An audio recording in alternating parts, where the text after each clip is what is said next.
Good day everyone! This is Chahin Monggala. Samahan niyo akong mag-ikot-ikot dito sa Dalian, Turkey. So without further ado, simulan na natin ang video ito. Nood na!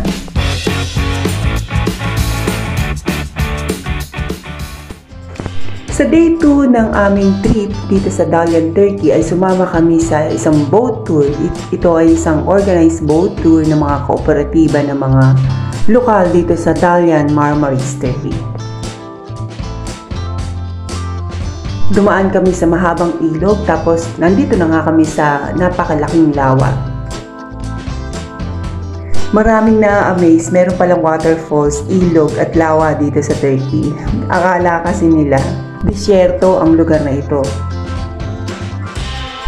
Well, sabi nga ng matatanda, maraming namamatay sa akala. Dahil nga na-preserve ang lugar na ito, napakaraming mga hayop ang mga naninirahan dito at idineklara ng government dito na hindi pwedeng tumira ang mga tao sa lugar na ito. Kaya kung hindi pwedeng manirahan ng tao dito, pwede naman pagkakitaan ng tao.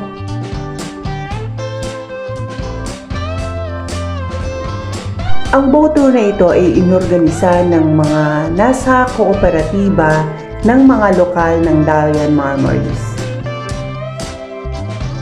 Patok na patok ang lugar na ito hindi lang sa mga Turkish kundi pati na rin sa mga turista sa iba't ibang bahagi ng mundo.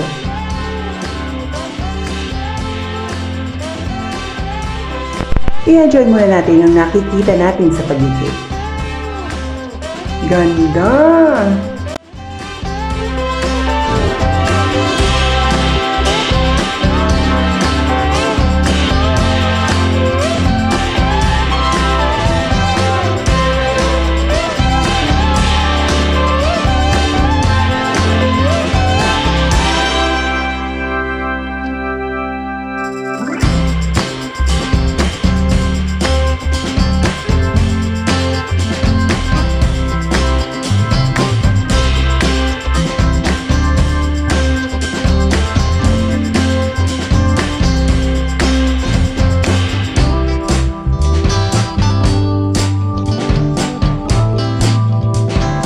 At matapos nga ng kulang isang oras na paglalayag, sa piling ng langit, gubat, bundok, at tubig, we already reached our destination. Ang mud pool and thermal baths. Sadyain talaga ang pumunta sa mud baths and sulfur pools na ito.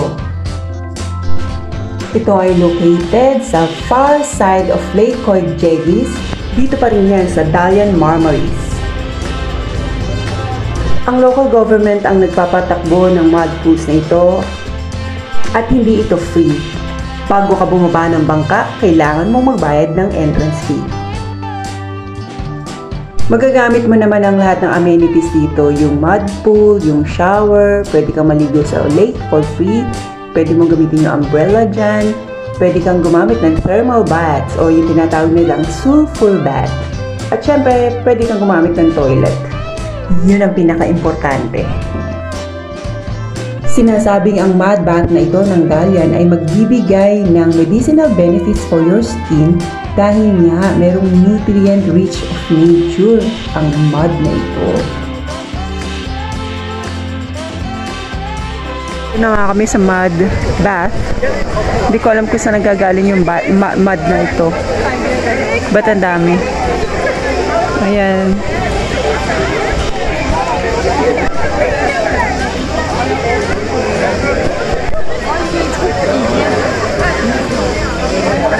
Pagkatapos mo rito, medyo natuyo ka na. Dito ka naman pupunta. Diretso talon ka na sa lake. O, diba? Okay, mag-shower ka. Yan, shower. Pero mas maganda talong ka na kagad sa lake para tanggal. Gusto kong pumunta pero sino maglalagay sa akin? Yung mga bossing ko ayaw nilang ayaw nilang maglagay.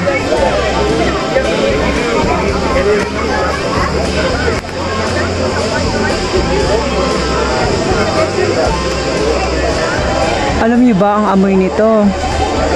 Amoy ng yung pagka yung naglilimas kami ng balon sa probinsya.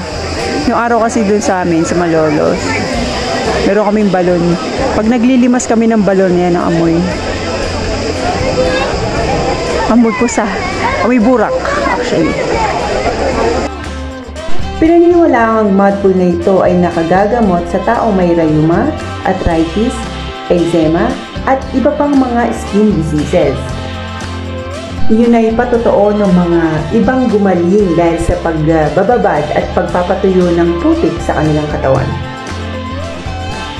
So, totoo man ang claim na ito o hindi, why not try, di ba? Teka, nagdadalawang isip pa ako kung susubukan ko o hindi eh. Medyo strong kasi talaga yung amoy eh. Putik na putik. Yes, we will. Tama. Let's go. So, habang nagdadalawang isip pa ako, nagpunta muna ang aking alaga. Meron ditong fish therapy. Ayan, kinakain-kain ng mga dead skin. Diba? Total spa. So we are here in Mud Bath Place, and there's a lake, and that side is the mud bath. Meron ditong thermal, at meron din doon thermal. Isang pang lalaki, isang pang babae. Yes. So eto na nga, besh, narit na rin lang, why not try nga? Ayan. Salamat sa supportive kong bossing at kinuha na kami ng video. Yung mga alaga ko, ayaw nila yung amoy, ayaw nila yung feeling, ayaw na nilang bumalik actually. Hindi ko na hinintay na matuyo pa ang putik sa aking balat at lumusong na ako agad-agad sa lake kasi talagang hindi ko kaya be. Karamihan ng mga lumusong sa mud pool ay hindi mga taga-Turkey. Karamihan dyan ay mga English, mga taga-England. Siguro walang putik doon. Sa kabilang bahagi ng mud bath ay merong thermal bath. Ayan. Or sulfur pool. Ano siya? Medyo may amoy din siya. Given naman kasi nga sulfur, di ba? Bakit yung kay Dr. Hoffman, di ba? Yung sulfur soap niya may amoy naman talaga. Pinaniniwalaan din maraming health benefits ang sulfur bath na ito. Kaya why not try? Sige, try lang.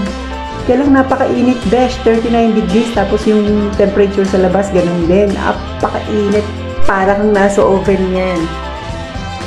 Pero kung gusto mo namang total spa treatment, go, why not? Decide, yun naman naman pinunta mo dito, diba?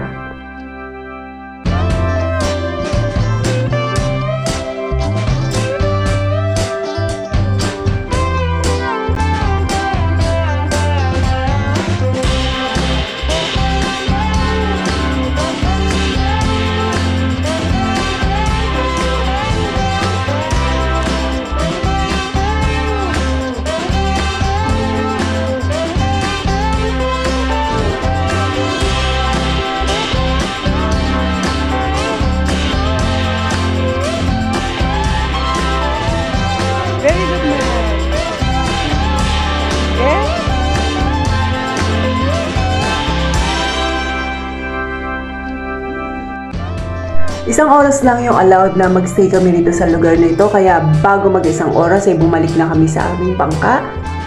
At dahil nga marami pa yung hindi nakakasakay ng bangka, minaximize ng mga bata at iba pang mga pasahero o kasama sa tour na bumalik ulit sa lawa.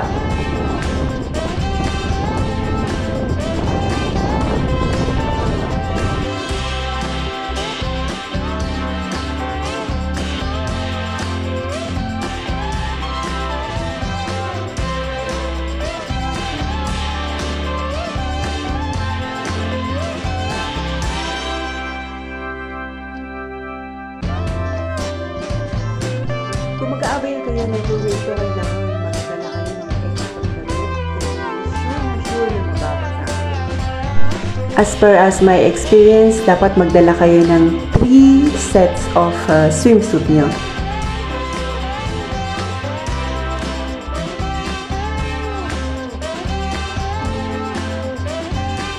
At ayan na nga, pabalik na sa bayan ng aming bangka. Let us enjoy the lake, the grass, the mountain, and the forest.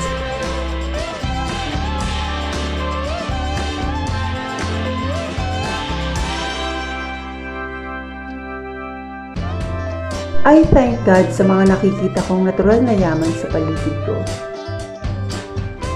I thank my host country, Turkey, dahil pinapreserve nila yung lugar na ito. I thank my employer dahil hinayaan nila na ma-experience ko ang mga bagay na ito. Nagpapasalamat din ako sa kapitan ng bangka dahil matiwasay kaming nakatawid ng lawa. At higit sa lahat, sa'yo na nanonood ng video ito. Hanggang sa muli, paalam!